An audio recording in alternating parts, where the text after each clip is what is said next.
What up, cappers, gamblers, punters? What up, slutes? What up, mama? What up, baseball fans? It's Friday, August 11th. Feels like a good day to make a little cash, something I should have done last night, something I haven't been doing lately. And I blame Edwin Diaz. The fuck are you doing? You walk the weakest batters in the Angels lineup to face Mike Trout with the bases loaded? Right in the fucking drink hole. That's where you fed it to me. You're a cum juggler, a guzzler. Right in the old tongue protector. Right in the old back of the khakis. Right in the heart of the short shorts is where you fucked me, Edwin. Jesus Christ. Plus 280 parlay down the drain. Thanks for nothing. Today's action is big, and I've got to talk fast because there's so many games I like, and it was very difficult putting it all together. But first off, Joseph C. on yesterday's Betting with the Bag asked why I'm not talking about my record and when the last time I had a winning day was. Sweet question, Joseph. I'm behind on my record since Costa Rica, and I'll have it up and running in the next couple of days. I'm transparent, as you guys know, and there's no getting around the fact that I've been losing lately. So I'll get my record up, Joseph C., as long as you put a picture up on your profile so I can drop it off at the gay bathhouses around Toronto so they have something to shoot their loads on. I'm keying 2 games with 7 3-game parlays. First off, I'll talk about 2 games I'm keying, and I've got to talk pretty quick because this is a long one. I got the Brewers over the Reds at minus 200. Now, I know the Brewers have lost 5 straight. They've gone 7-17 in their last 24, but I trust Jimmy Nelson, and he is pitching versus Homer Bailey. Jimmy Nelson is 9-5 with a 3.24 ERA and a 1.19 WHIP. Over his last 18 starts, he's 8-3 with a 2.71 ERA. He's coming off his 3rd start of at least 8 innings, 2-0 with a 1.93 ERA versus the Reds this year with 16 strikeouts and 14 innings. He looks really good, and Homer Bailey looks really bad. Homer Bailey's 3-6 with an 8.86 ERA and a 2.04 WHIP. He lasted only 3 1/3 last out and allowed a career-high 10 runs. Now, I know he's a veteran and he could come back and pitch better, but the Brewers lead the season series 7-3, and I have a lot of faith in Milwaukee in this action. The next game I'm tying is the Giants versus the Nationals. I'm taking the Nationals to take out the San Francisco Giants. It's Chris Stratton versus Edwin Jackson. Stratton for the Giants, 0-2, 6.63 ERA, 1.74 WHIP. He pitches very slow. He's a location guy. He's making his 3rd start of the year for the Giants, and the Nats just rake it home. Listen to these home numbers for the Nats. Zimmerman, 345. Lynn, 337. Harper, 327. Rendon, 297. They're going to take care of business, and I think there's going to be a lot of scoring in this game. Edwin Jackson is pitching for the Nats. He's 2-2 with a 4.34 ERA, 1.38 WHIP. He's played for 12 Major League teams. It's his 4th start since he became the Nats' 5th starter, taking over for Joe Ross. 3.75 ERA, 1.04 WHIP, 20 Ks, 5 walks, over 24 innings for the Nats.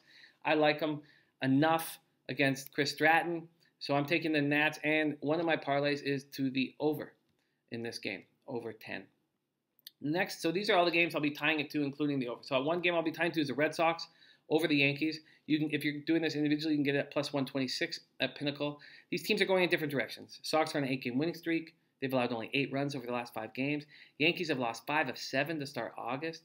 Yankees have won 6 of 9 meetings, but that doesn't bother me. Judge is not hitting versus the Red Sox or anybody right now, but against Red Sox, 194 average, 306 slugging.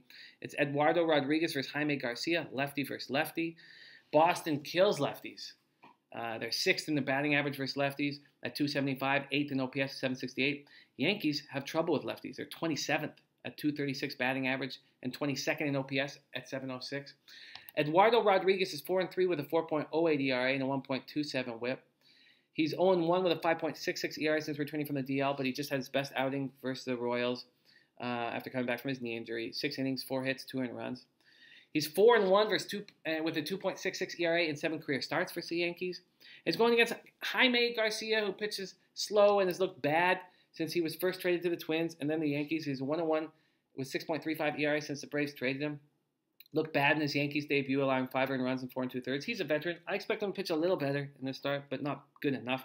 I like the Red Sox.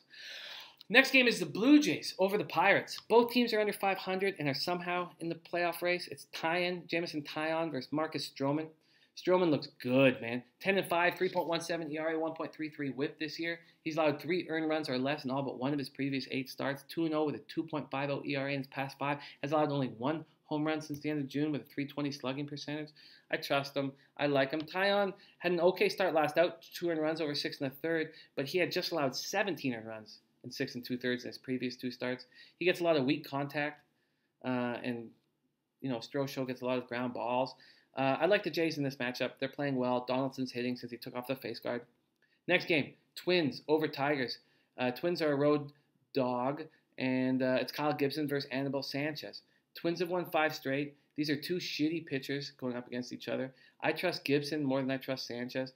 Tigers are 21-7 versus the Twins since the start of last season, but 2 of those Twins wins were from Gibson. Gibson 6-9 with 6.03 ERA, 1.71 WHIP. He had an awful season so far, and this is his second start since rejoining the rotation. But I trust him way more than Sanchez. Sanchez allowed 5 homers last out in 3+ versus Orioles. He's 3-2 with a 6.62 ERA, 1.59 WHIP. He won his only matchup versus the Twins this year, allowing 3 runs in 5 2/3. But he's just a bad pitcher. He's bad at home, bad on the road. He's bad anywhere there's a mound. He's allowed 6 home runs at home compared to 13 on the road. At home, he's got a 6.34 ERA, and opponents are hitting 307 off him. Amazingly, those numbers are better than his numbers on the road. What a bum. Next game, Rockies and Marlins. Under 9, still at Pinnacle. I've got to take him at 8.5 at Bet365. John Gray versus Jose Urena. Gray's 4-2 with a 4.94 ERA and a 1.49 WHIP. His past 3 starts, he's at 2.84 ERA with 18 strikeouts in 19 innings. Went 7 strong against the Phillies, 1 earned run, 6 hits, but everyone pitches well against them. He's had a rough 2 career starts for some Marlins, 0-2, 9.31 ERA, but it's a small sample size. And again, a small sample size for Urena. He has a Rockies number, 1-0, 1.42 ERA in 12 2/3. Only 4 Rockies have hits off Urena. Blackman 2, LeMahieu 2, Lucroy and Gonzalez 1.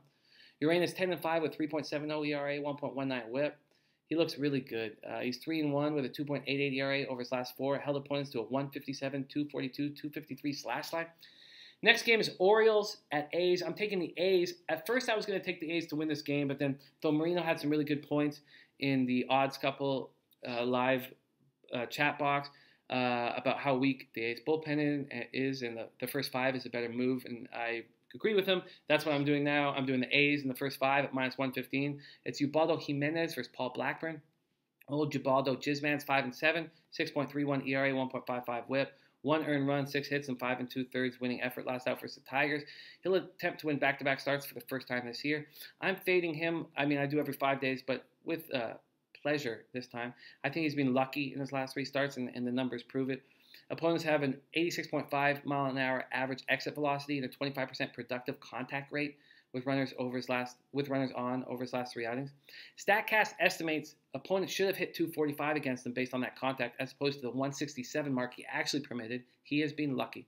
I love Blackburn. 3-1, 2.60 ERA, 1.07 WHIP, location guy. Just threw 6 2/3 scoreless on the road versus the Angels. Made it through 6 innings in 6 of his 7 starts.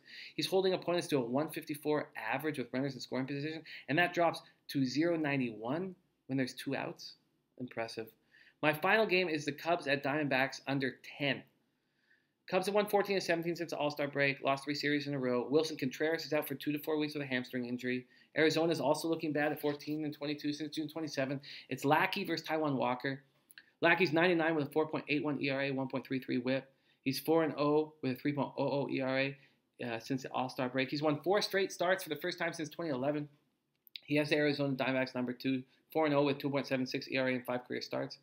Walker is 6-5 with 3.60 ERA, 1.26 WHIP. Hasn't earned a win since June 21st, but he's pitched well still. In July, 3.62 ERA, 32 Ks, and 29 2/3. He's 4-3 with 3.11 ERA at home. So I've got 7 $50 parlays all tied to the Nats and Brew Crew.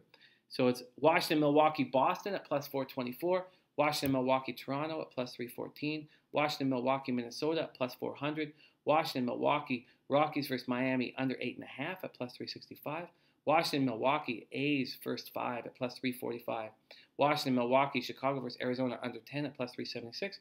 And Washington, Milwaukee, and Washington versus San Francisco over 10 at +328.